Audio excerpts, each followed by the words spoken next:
Hello there, it's midnight and you're watching Nightline with me, Nadia. Azmi. Here are the top stories. No more home surveillance order for Covid-19 patients.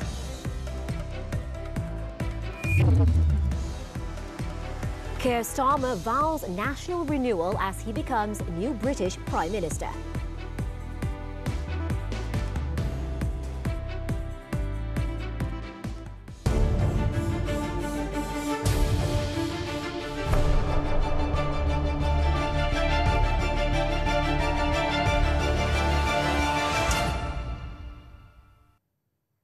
Good morning. The newly elected British Prime Minister Keir Starmer on Friday stressed that he would lead a government of service on a mission of national renewal. In his first official remarks after his Labour Party swept to power in a landslide victory, Starmer said the British people have given his party a clear mandate and they will use it to deliver change, to restore service and respect to politics. Greeted in Downing Street by a large crowd of cheering aides and supporters after formally accepting the King's invitation to become Prime Minister, Starmer's first address made the case for a moderate politics to repair voters' broken trust. But now our country has voted decisively for change, for national renewal and a return of politics to public service. My government will serve you. Politics can be a force for good. We will show that. We've changed the Labour Party, returned it to service, and that is how we will govern. Country first, party second. Yet, if I'm honest, service is merely a precondition of hope, and it is surely clear to everyone that our country needs a bigger reset. Starmer is expected to unveil his entire cabinet on Friday, following his first address to the nation. The Prime Minister will pick his top team before it meets for the first time on Saturday in the wake of a Labour landslide. Starmer took over the official residence about 2 hours after Conservative leader Rishi Sunak and his family left the home and the King accepted the Conservative leader's resignation. Labour surged to a landslide victory on Friday, gaining 412 seats in the 650-seat House of Commons, while Sunak's Conservatives secured 121 seats. Earlier, Sunak apologised to the public after his Conservatives were trounced by Labour and said he would step down as party leader. Speaking in a final Downing Street speech, the 44-year-old former financier said the electorate had given a clear signal that the government must change. To the country, I would like to say first and foremost, I am sorry. I have given this job my all, but you have sent a clear signal that the government of the United Kingdom must change, and yours is the only judgment that matters. I have heard your anger, your disappointment, and I take responsibility for this loss. Following this result, I will step down as party leader, not immediately, but once the formal arrangements for selecting my successor are in place. It is important that after 14 years in Sunak, the Conservative Party's fifth leader since 2010, is also stepping down as Tory leader, although he said he will oversee a transition period so that the party can take up a crucial role in opposition professionally and effectively. I'm sorry that we could not deliver what you're... Now, Sunak managed to hold on to his seat in northern England, but many Tories' hotshots lost their seats after suffering shocking defeats. Britain's shortest-serving Prime Minister, Liz Truss, suffered further political ignominy Friday when she sensationally lost her seat in Parliament. Truss, who sparked financial turmoil during her 49 chaotic days in charge in 2022, lost her Norfolk South West constituency in eastern England to Labour's Terry Jeremy by 630 votes. The Tories also lost the seats held by Truss's predecessors Boris Johnson, Theresa May and David Cameron. Labour took Johnson's previous constituency of Uxbridge in South Ruislip in northwest London, while May's ex-seat of Maidenhead, also near the capital, was gained by the smaller Liberal Democrats party. The Liberal Democrats also won Cameron's old seat of Witney in Oxfordshire. World leaders offered congratulatory messages to Starmer following Labour's historic victory. Indian Prime Minister Narendra Modi congratulated Starmer and expressed anticipation for positive collaboration to strengthen the India-UK comprehensive strategic partnership across all areas. French President Emmanuel Macron, meanwhile, affirmed their commitment to continuing the collaborative efforts with the UK for bilateral cooperation, peace and security in Europe. Canadian Prime Minister Justin Trudeau said that both he and Starmer share a commitment to creating a future that is more progressive and fair for people on both sides of the Atlantic. Australian Prime Minister Anthony Albanese also underscored his eagerness to collaborate closely with Starmer and Angela Rayner, noting their shared views on various issues. In the meantime, Prime Minister Datuk Seri Anwar Ibrahim has congratulated Keir Starmer over his party's landslide win in the country's general election. Across his official social media channels, Anwar highlighted Malaysia's unique relationship with the United Kingdom, stating that the partnership between Malaysia and Britain is an enduring one, woven through history and strengthened by the close bonds of kith and kin. Anwar stated that he looks forward to working with Starmer and his team to develop a new strategic relationship built on inclusivity, equality and mutual respect, people-to-people connection and a shared vision for the future.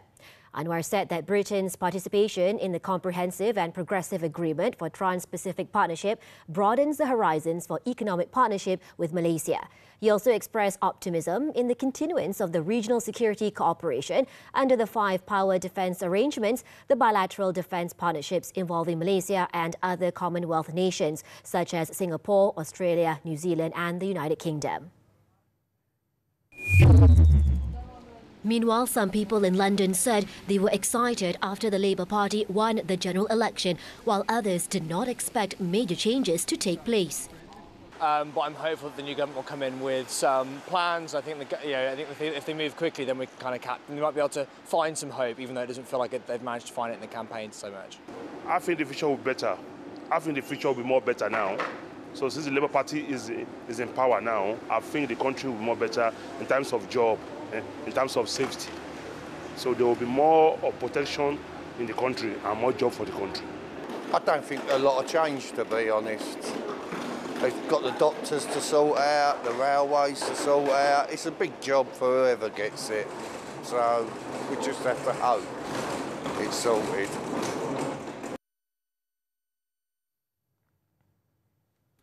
COVID-19 patients will no longer be issued a Home Surveillance Order or HSO certificate based on the latest revision of the Health Ministry's SOPs in dealing with the virus. Health Minister Datuk Seri Dr. Zulkifli Ahmad said those who test positive for the virus will be treated similarly with other respiratory infections. In a written parliamentary reply, Dr. Zulkifli said the revocation of HSO was among the SOPs and guidelines reviewed by the ministry in implementing its Living with COVID-19 phase. Previously, those tested positive for COVID-19 would have to observe a 5-day HSO starting from the onset of symptoms. As for the issuance of medical leave certificates or referral to a hospital, Dr. Zulkifli said it was based on the assessment of the attending medical officer. He said close contacts of COVID-19 positive cases are encouraged to monitor their own symptoms and health status, but if symptoms persist or worsen, they are advised to visit nearby healthcare facilities for assessment and further treatment. However, the minister said those who tested positive for COVID-19 still had the potential to spread the virus. Therefore, as a social responsibility, they are encouraged to stay at home or in their residence, and in the case that they must go out, Dr. Zulkifli said they should avoid close contact with others and consistently adhere to public health control and prevention measures. The Human Resources Ministry will not suspend any officers at the Human Resources Development Corporation or HRD Corp as graft busters probe irregularities in the management of the company. The Ministry Secretary General Datuk Seri Azmi Daud said suspensions would only be imposed if the ministry launches an internal investigation of the matter. Earlier, the ministry submitted a report on the mismanagement issue involving HRD Corp to the Malaysian Anti-Corruption Commission MACC on Friday morning. The report regarding issues highlighted in the Auditor General's report and the Public Accounts Committee PAC was submitted by Azmi and HRD Corp Chief Executive Datuk Shahul Hamid Dawood at the MACC headquarters at 11 a.m. In a press conference afterwards, Azmi said since the investigation is being conducted by the MACC, there is no need for any HRD Corp officers to be suspended from their duties. Tidak ada. Gantung sementara sekiranya internal inquiry diwujudkan, domestic inquiry, pegawai digantung sementara. Oleh kerana ini siasatan oleh SPRM tidak perlu untuk mana-mana pegawai ditahan tugas ataupun digantung sementara. Azmi explained that the move was in line with recommendations by the Auditor General, Datuk Wan Suraya Wan Muhammad Razi, for the Ministry to submit a report to relevant enforcement agencies as well as a directive from Human Resources Minister Stephen Sim. Sim, in a statement earlier on Friday, said the Ministry will not tolerate any violation of the law, adding that the Ministry would not prevent any related parties from conducting further investigations into the Ministry's agencies following the report. On Thursday, the PAC disclosed that a total of 3.77 billion ringgit in levies collected from employers for training development programs had been used by HRD Corp to make several varied investments that were not the goal of its establishment.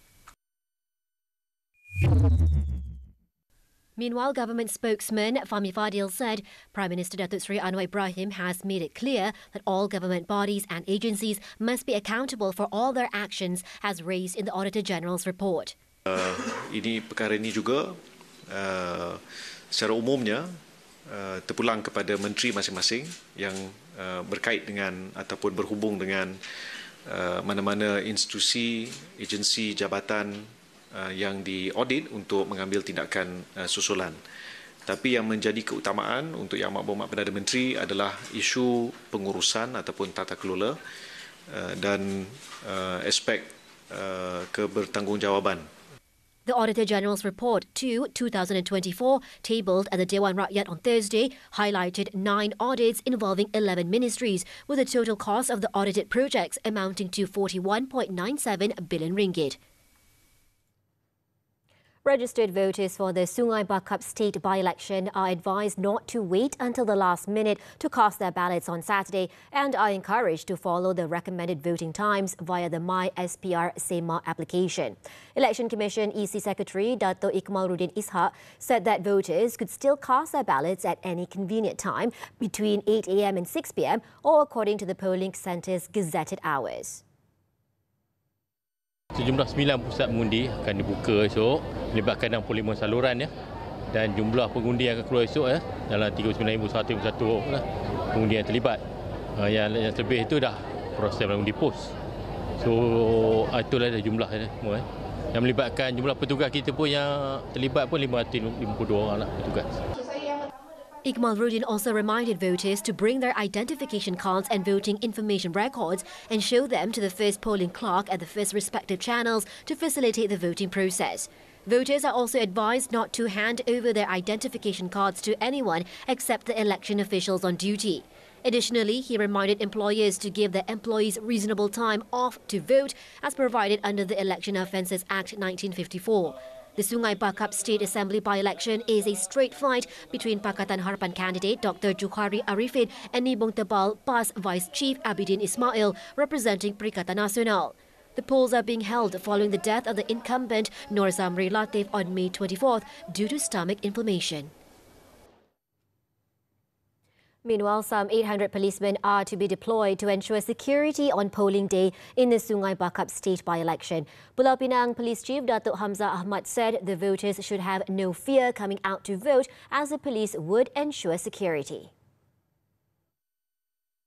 Dalam keadaan yang perasaan yang aman dan damai tidak ada rasa yang membimbangkan ataupun ada rasa yang mengganggu gugat keselamatan. Pihak polis khususnya telah memberi jaminan dan telah menjalankan tugas-tugas yang dirasakan perlu dalam memastikan perjalanan PRK N20 besok hari dalam keadaan baik dan selamat. He added that police will also be managing traffic to ensure a smooth journey for those going out to vote on Saturday. Hamza advised voters not to hand over their identification cards to others as there are concerns they could be misused, sabotaged or exploited by unrelated parties, and to only give them to EC workers at the polling centres. Voters have also been urged to come early to the polling stations in order to avoid traffic congestion and unpredictable weather.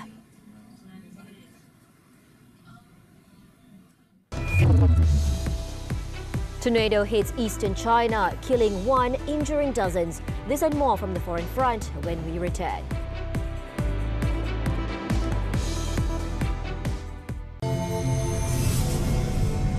Raise awareness and break the stigma surrounding adoption and foster care. Abandoned babies have got issues, and these issues must be known. When you adopt, you have to understand what comes with it. You're fearfully and wonderfully made, all of us. And God never made a mistake. He made us with a purpose. Take time, take effort to discover who you are, find your real identity. Catch Wont Talk this Saturday at 5 p.m. on TV3, live stream in HD on Tonton. Menuntut keadilan yang terpendam. Diorang boleh baca gerak-geri kita tau. Buat tugasan kita semakin mencabar. Bersumpah pada kebenaran. Inilah perjuangan terakhir demi keamanan. Mohon bantuan segera, apa? Gerak khas The Finale setiap Ahad 11.30 pagi di TV3 dan stream sekarang melalui Tonton. Ihsan sesama insan, pengikat kasih sayang tanpa syarat. Kita buat dengan ikhlas dan jujur lah. Susah nak jumpa lah hati macam Kemat ni. Harapan saya, dia tiga beradik ni, be someone that boleh berbakti kepada masyarakat. Kita akan pakai gula kabung thai. Ini lawang paku, ayam pedas yang kita buat daripada tadi tu dah cantik dah. Inilah hasil seni daripada barang kita semula kita. Nona di TV3 dan stream juga melalui Tonton. Welcome back to the foreign news. Over in China, a tornado swept through the eastern province of Shandong on Friday, killing one person and injuring scores of others. According to the country's Emergency Management Bureau, the tornado hit the county seat Kaiyuanji Township and Shawa Township at approximately 2:30 p.m. local time. It was reported that the tornado caused widespread damage as it swept through the town, uprooting trees and tearing off store signs. Authorities said at least 79 people were taken to hospitals with injuries of varying degrees. In the meantime, rescue, relief and cleanup operations were underway.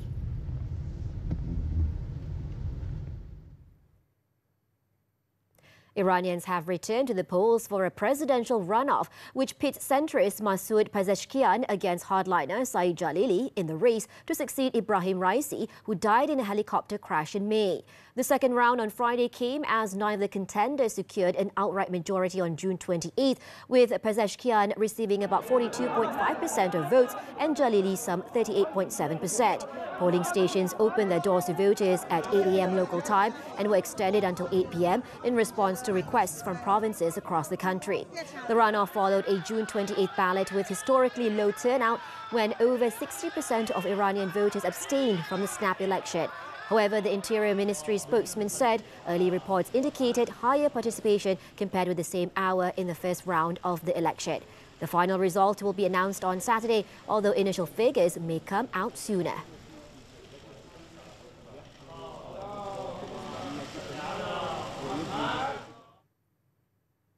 A man who stabbed South Korea's then-opposition leader Lee Jae-myung in the neck earlier this year was sentenced to 15 years in prison on Friday. The knife-wielding man, who has been identified by his surname Kim, had been charged with attempted murder and election law violations as the attack took place about 3 months ahead of the April 10th parliamentary elections. Police have said Kim meticulously planned the attack as he wanted to prevent Lee from becoming president. Kim attacked Lee in January after approaching him asking for his autograph at an event in the southeastern city of Busan. Lee suffered a wound to his jugular vein and underwent emergency surgery but recovered after being hospitalized for about a week. 《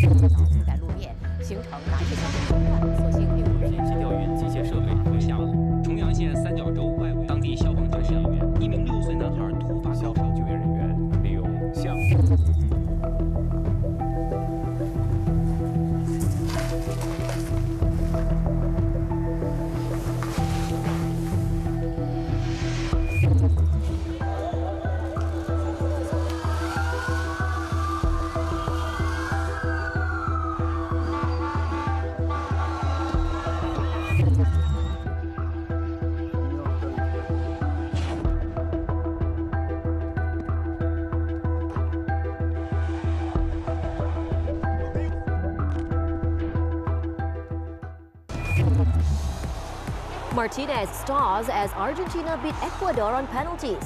Action from the 2024 Copa America when we come back. Ramainya pelakon-pelakon hebat dalam Cerekarama TV3 Julai ini. Wah, Eto Kushairi jadi abang-abang gangster 6 Julai ni. Dalam telefilm pun Arif Bahran jadi penyanyi 13 Julai. Sedih pula watak Arif ni 20 Julai. Susah juga kalau kacak macam Hun Hakim ni 27 Julai. Cerekarama TV3, satu destinasi untuk semua telefilm hebat kegemaran anda. Dan stream sekarang melalui Tonton. Musim ketujuh yang lebih mencabar, penyama yang lebih licik, penyanyi yang lebih hebat, misi yang sama, penyama yang berbeza.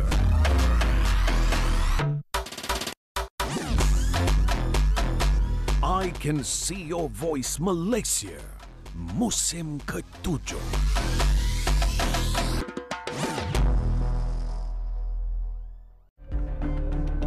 Kurang tidur boleh meningkatkan risiko kesihatan. Jikalau kita minum kafein ataupun menggunakan produk tembakau adalah tabiat tidur yang tidak eloklah. Banyak kepentingan tidur, antaranya mengawal metabolisme dan berat badan. Memang betul kalau kita tak cukup tidur, kita akan jadi stres tau. Saya jadi macam, kenapa aku ni? Tidur rahsia awet muda, perbincangannya dalam Hello Doktor, Ahad 5.30 petang di TV3 dan stream juga melalui Tonton. Welcome back. The National Sports Institute ISN has suggested premises used as training centres for athletes to be equipped with an automated external defibrillator AED. The suggestion came following the death of China's badminton player Zhang Jiji on the court during the Asian Junior Championships in Yogyakarta, Indonesia last Sunday. Youth and Sports Minister Hannah Yeoh said the ISN will discuss with local authorities regarding the necessity of equipping sports premises with AEDs. ISN has started looking into the suggestion of implementing AED devices that possess vital features when tending to cardiac arrest. Mereka sedang melihat bagaimana mereka nak bekerja dengan PBT untuk mensyaratkan prosedur keselamatan itu wujud di semua tempat latihan, khasnya badminton, kerana dia mempunyai badminton dia sangat stressful on the body lah. Bukan semua orang boleh main dengan selesa kan. So ISN sedang meneliti perkara tersebut untuk bawa perbincangan dengan PBT. Hannah added that there are local authorities who have already made AED availability as a requirement of athletes' training centres, but it is not enforced throughout. She also highlighted that it was also important to ensure that there are officers who are trained to handle the device.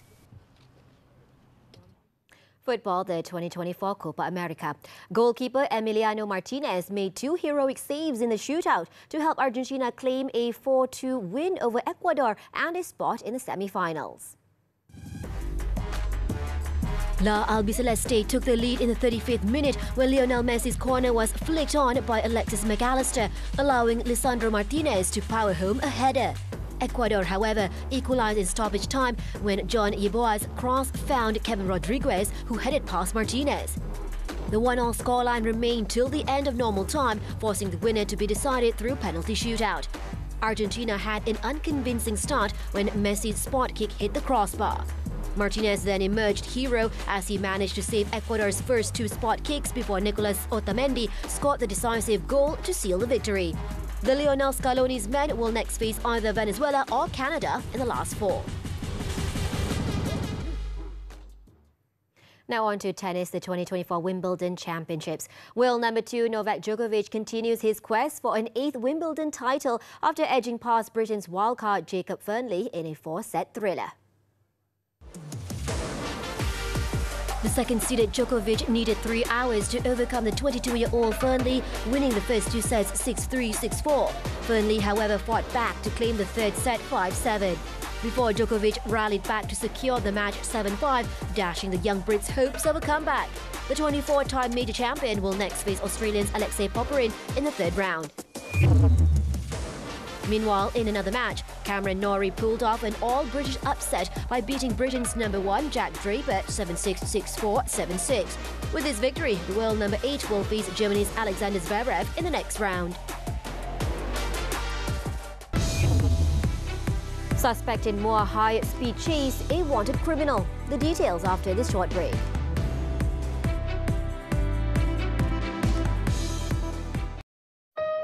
Cinta yang cuba dipertahankan, diuji oleh rahsia yang meruntuhkan kepercayaan. Chris! Don't! That's absolutely stupid! Why did you do that? Dalog, di ba sinabi ko sa'yo? Boro matita-tita talaga ang tigas-tigas ang ulo mo! Let me explain. Masihkah ada jalan untuk mereka kembali bersama? To Have and To Hold setiap Sabtu 12.30 hari di TV3 dan stream sekarang melalui Tonton. Pencalonan baru Music 39 minggu ini.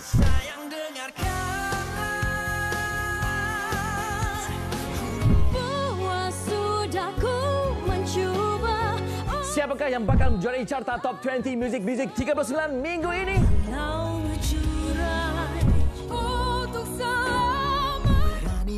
Semuanya dalam Music 39 Ahad ini jam 12.20 tengah hari di TV3 dan stream secara langsung di aplikasi Tonton.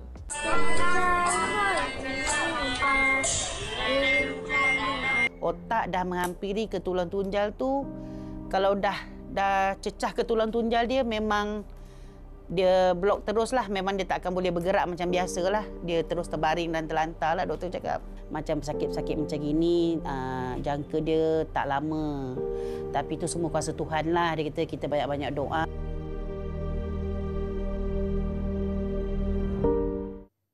Nightline continues. A man who died in Johor after his vehicle burst into flames while trying to escape from police on Thursday had been listed as a wanted individual in connection with a drug probe. It was found that the suspect also had a previous criminal record. During the 4 a.m. incident on Jalan Benteng in Parit Jawa, 2 policemen were on routine crime prevention patrol when they spotted a Toyota Vios with its driver acting suspiciously.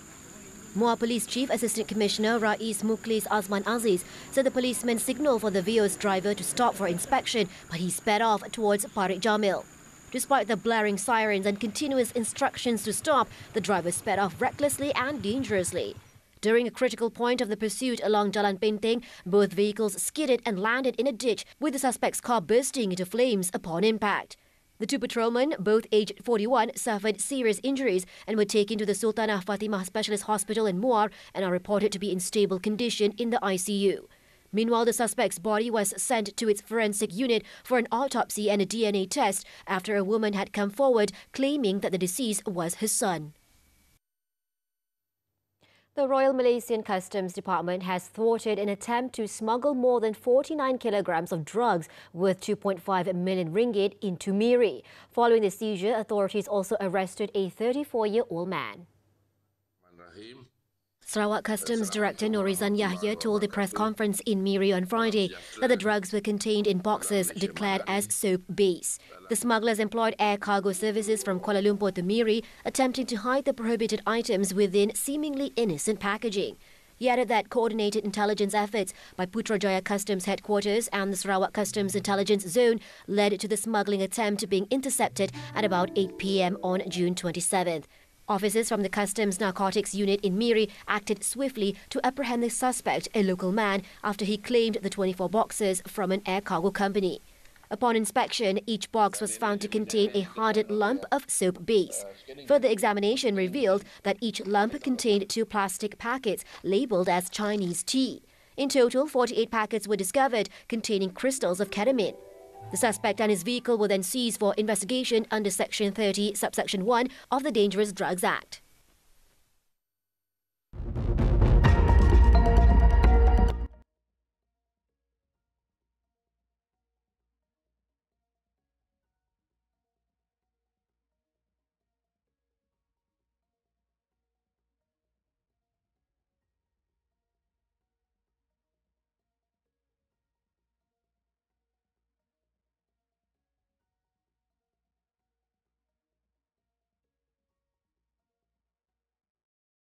And as Nightline draws to a close this time around, let's take a look as New York lights up the sky with a spectacular firework display to celebrate America's Independence Day. With that, I'm Nadia Azmi. Thank you for tuning in and have a great weekend.